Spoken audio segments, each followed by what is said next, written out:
जय हिंद। आज का हमारा टॉपिक है इंडियन पॉलिटी। इंडियन पॉलिटी में आज हम लोग संविधान के भाग देखेंगे, क्योंकि एग्जाम के लिए बहुत ही इम्पोर्टेंट है। कोई सा भी एग्जाम हो, संविधान के भाग से रिलेटिव कोई ना कोई प्रश्न जरूर पूछे जाते हैं। तो चलिए शुरू करते हैं।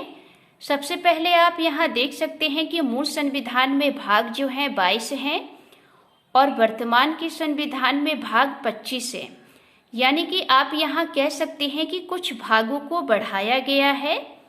तो दोस्तों, आज हम लोग पहले जिन भागों को बढ़ाया गया है और कुछ भागों को हटाया गया है उन्हें पहले देखेंगे, क्योंकि एग्जाम में ज़्यादातर वही प्रश्न पूछे जाते हैं जो भाग इम्पॉर्टेंट होते हैं। तो आइए ज़रा देखते हैं कौन कौन से भाग बढ़ाए गए हैं और कौन से भाग को हटाया गया है। तो आप यहाँ देख सकते हैं कि 4 भाग बढ़ाए गए हैं और 1 भाग को हटा दिया गया है। वो 4 भाग कौन कौन से हैं? भाग 4 का और भाग 14 का, इन दोनों को दोस्तों 42वां संविधान संशोधन करके 1976 में बढ़ाया गया। बहुत बार प्रश्न पूछा गया है कि 42वां संविधान संशोधन के द्वारा कौन से भाग को जोड़ा गया। तो आप बताएंगे भाग 4 का और भाग 14 का। और ये 42वां संविधान संशोधन कब किया गया था? 1976 में। आप इसे याद कैसे करेंगे? जैसे कि आप देख सकते हैं 4 और 2 कितना होता है? 6। तो 4 2 6, तो आप देख सकते हैं 76 में 6 है और उससे पीछे क्या लगा है? 7, यानी 6 के बाद 7 आता है। तो आप पीछे ध्यान रखिएगा, पीछे 7 है, आगे 6 है। तो इस तरीके से याद कर सकते हैं आप। फिर आप देखेंगे भाग 9 का। भाग 9 का को 74वां संविधान संशोधन करके 1992 के द्वारा बढ़ाया गया। ये भी प्रश्न पूछा गया है कि 74वां संविधान संशोधन के द्वारा कौन सा भाग जोड़ा गया या किस भाग को बढ़ाया गया। तो आप बताएंगे भाग 9 का। और ये 74वां संविधान संशोधन के द्वारा जोड़ा गया था। लेकिन दोस्तों, कभी कभी प्रश्न पूछा जाता है कि 74वां संविधान संशोधन कब किया गया था। तो आप बताएंगे 1992 में। ठीक। दूसरी बात आप देखेंगे भाग 9 खा, क्योंकि आपने देखा 9 का जो है वो 74वां संविधान संशोधन के द्वारा जोड़ा गया, जबकि 9 खा जो है वो 97वां संविधान संशोधन 2011 के द्वारा जोड़ा गया या बढ़ाया गया। तो ये भी बहुत बार प्रश्न पूछा गया है कि भाग 9 खा को किस संविधान संशोधन के द्वारा जोड़ा गया है। तो आप बताएंगे 97वां संविधान संशोधन। और ये 97वां संविधान संशोधन कब किया गया था? 2011 में। दूसरी बात आपको यहाँ पर नोट करना है भाग 7। दोस्तों, ये भाग 7 है, इसे हटा दिया गया। ये भी बहुत बार प्रश्न पूछा गया है कि संविधान में किस भाग को हटा दिया गया है। तो आप बताएंगे भाग 7 को। भाग 7 को हटाया गया है और किस संविधान संशोधन के द्वारा? तो 7वां संविधान संशोधन। और ये 7वां संविधान संशोधन कब किया गया? 1956 में किया गया। तो प्रश्न पूछा जाता है कि 7वां संविधान संशोधन 1956 के द्वारा किस भाग को हटाया गया। तो आप बताएंगे भाग 7 को। ठीक। तो ये हमारे दोस्तों संविधान के कुछ भाग बढ़ाए गए और 1 भाग को हटाया गया।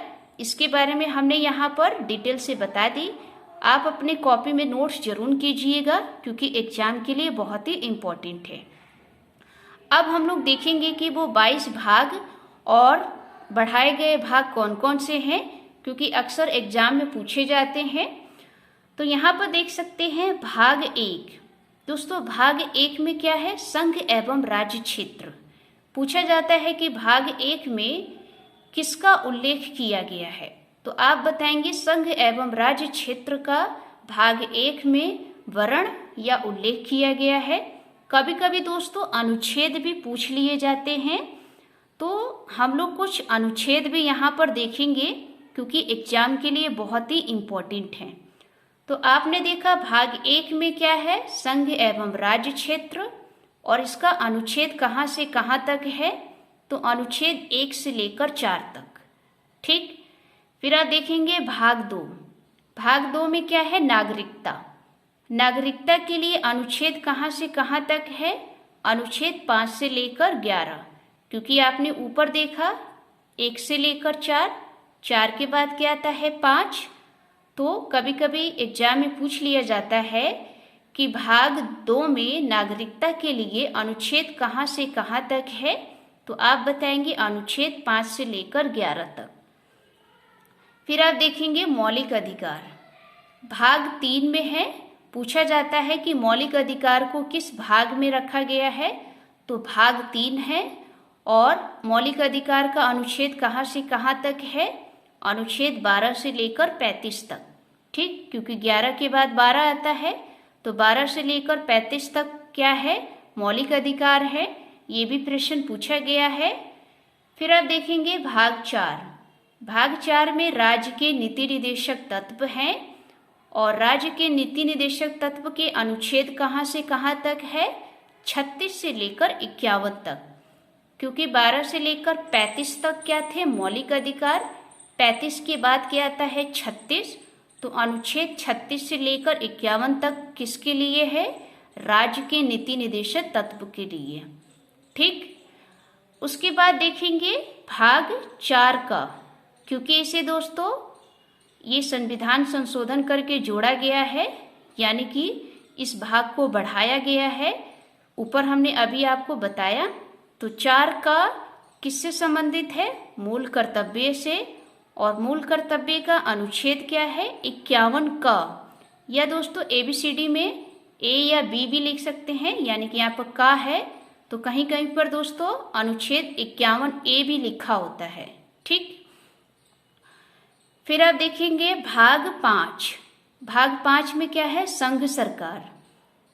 इस बात को नोट कर लीजिएगा, पूछा जाता है संघ सरकार किस भाग में है, तो भाग 5 में है। और संघ सरकार के लिए अनुच्छेद क्या है, अनुच्छेद 52 से लेकर 151 तक। फिर आप देखेंगे भाग 6। भाग 6 में क्या है, राज्य सरकार, क्योंकि संघ सरकार के नीचे क्या आती है, राज्य सरकार, तो ये भाग 6 में है। और राज्य सरकार के लिए अनुच्छेद क्या है, 152 से लेकर 237। ये भी बहुत बार प्रश्न पूछा गया है, यहाँ पर नोट कर लीजिएगा।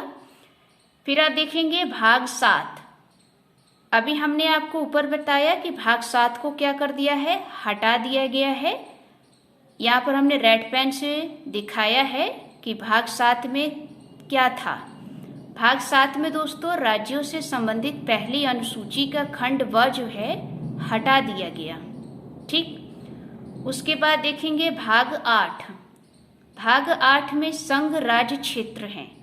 अब यहाँ पर आपको डाउट होगा कि अभी हम लोगों ने ऊपर पढ़ा भाग 1 में क्या, संघ एवं राज्य क्षेत्र। दोस्तों ये अलग है, संघ एवं राज्य क्षेत्र, ये संघ और राज्य की बात कर रहा है। जबकि यहाँ पर दोस्तों भाग 8 में संघ राज्य क्षेत्र। संघ राज्य क्षेत्र का मतलब संघ शासित प्रदेश, यानी कि केंद्र शासित प्रदेश। आप जानते हैं कि भारत में केंद्र शासित प्रदेश भी हैं, और कितने हैं कमेंट बॉक्स में जरूर बताइएगा। आप इसे याद कैसे करेंगे, देखिए भारत में संघ शासित यानी कि केंद्र शासित प्रदेश कितने हैं, 8। तो ये किस भाग में है, 8 है। तो भाग 8 में संघ राज्य क्षेत्र यानी कि केंद्र शासित प्रदेश का वर्णन किया गया है। ठीक, उसके बाद देखेंगे आप भाग 9। भाग 9 में दोस्तों पंचायतें हैं।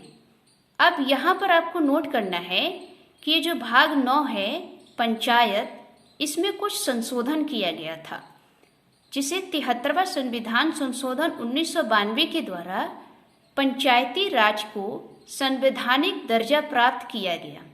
यानी कि संविधान में भाग 9 जो है इसमें पंचायत तो पहले से ही था, लेकिन जो पंचायत है उसको संवैधानिक दर्जा दिया गया 73वां संविधान संशोधन के द्वारा। ये प्रश्न पूछा गया है, इस चीज को नोट कर लीजिएगा। फिर आप देखेंगे भाग 9 का, क्योंकि अभी हमने ऊपर बताया कि कुछ भागों को क्या है बढ़ाया गया है यानी कि जोड़ा गया है। तो आपने देखा कि भाग 9 में ही भाग 9 का को जोड़ा गया है और 9 का में क्या लिखी गई है, नगर पालिकाएं। नगर पालिका को 74वां संविधान संशोधन करके 1992 में भाग 9 में 9 का करके जोड़ दिया गया। इस चीज को नोट कर लीजिएगा। फिर आप देखेंगे भाग 9 खा।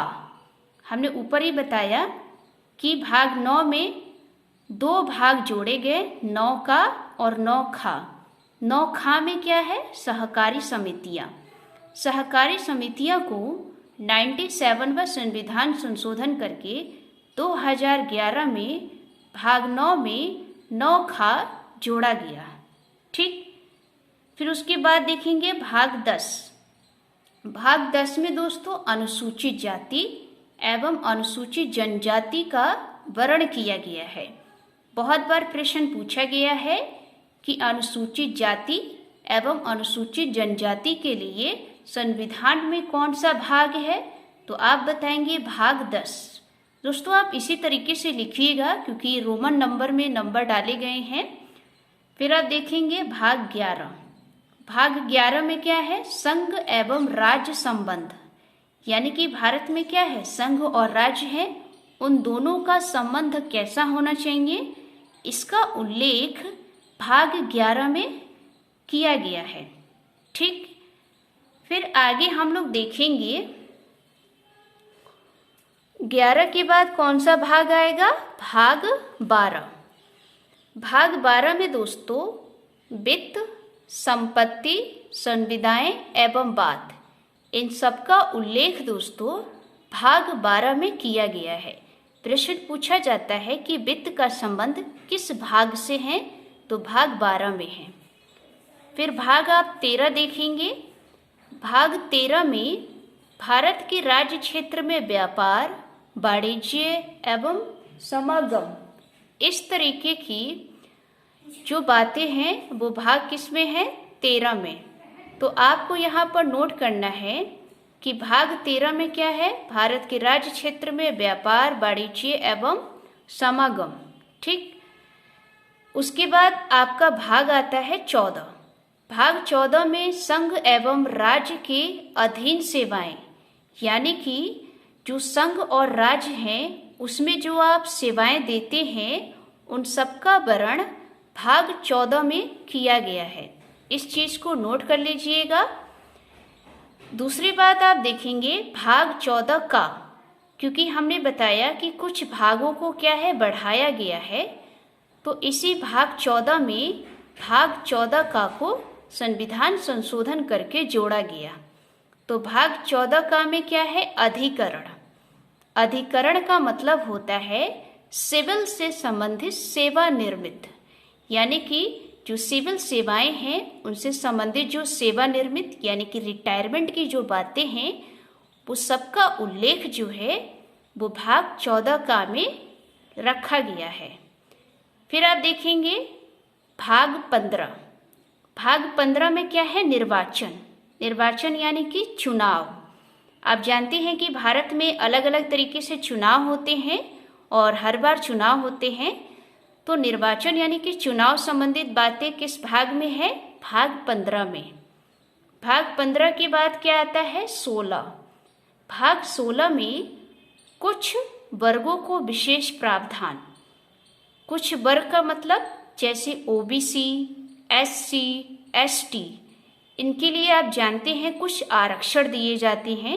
जैसे ओबीसी के लिए कुछ स्पेशल आरक्षण, एसटी और एसटी के लिए आरक्षण, तो कुछ वर्गों को विशेष प्रावधान क्या होने चाहिए, इसका वर्णन दोस्तों भाग 16 में रखा गया है। फिर आप देखेंगे भाग 17। भाग 17 में दोस्तों राजभाषा से संबंधित बातें कही गई हैं कि यानी कि राजभाषा कैसी होनी चाहिए, किस तरीके से होनी चाहिए, इन सब का उल्लेख भाग 17 में रखा गया है। फिर आप देखेंगे भाग 18। भाग 18 में आपात उपबंध, यानी कि देश में अगर किसी प्रकार की आपातकालीन घटनाएं होती हैं तो उन सबका उपबंध किस भाग में है? भाग 18 में है। और आपातकालीन का अनुच्छेद कहाँ से कहाँ तक है? 352 से लेकर 360। ठीक, फिर आप देखेंगे भाग 19। भाग 19 में प्रकीर्णन की बातें कही गई हैं। और यहाँ पर आपको नोट करना है भाग 20, जो एग्जाम के लिए बहुत ही इम्पोर्टेंट है। भाग 20 में संविधान संशोधन की बातें कही गई है। पूछा जाता है कि संविधान संशोधन संविधान के किस भाग में है? तो भाग 20 में है। और ये संविधान संशोधन का अनुच्छेद कौन सा है? तो आप बताएंगे 368। तो अनुच्छेद 368 के तहत भारत में जो भी संविधान संशोधन किए जाते हैं वो अनुच्छेद 368 के तहत किए जाते हैं। तो कभी कभी पूछा जाता है कि संविधान संशोधन किस अनुच्छेद में है? तो आप बताएंगे 368, क्योंकि दोस्तों संविधान संशोधन के लिए एक ही अनुच्छेद है। और संविधान संशोधन किस भाग में है? भाग 20 में। ठीक, उसके बाद देखेंगे भाग 21। भाग 21 में दोस्तों अस्थायी, संक्रमणशील एवं विशेष उपबंध जैसी बातों का उल्लेख किया गया है। फिर आप देखेंगे भाग 22। भाग 22 में संक्षिप्त नाम, प्रारंभ, हिंदी में प्राधिकृत पाठ और निरसन, इस प्रकार की जो बातें हैं ये भाग 22 में है। अब यहाँ पर आपको नोट करना है संक्षिप्त नाम, यानी कि हम लोग अपना नाम शॉर्टकट में लिखते हैं, जैसे RK सिंह, इस तरीके के नाम। और दोस्तों निरसन, निरसन का मतलब होता है कैंसिल करना, यानी डिलीट कर देना, निरस्त कर देना। इस तरीके की बातें दोस्तों भाग 22 में है। और इसके लिए अनुच्छेद दोस्तों 393 से लेकर 395 तक है। तो ये रहा हमारा दोस्तों संविधान के 22 भाग, क्योंकि दोस्तों काउंटिंग में तो 22 ही आएंगे और बीच बीच में दोस्तों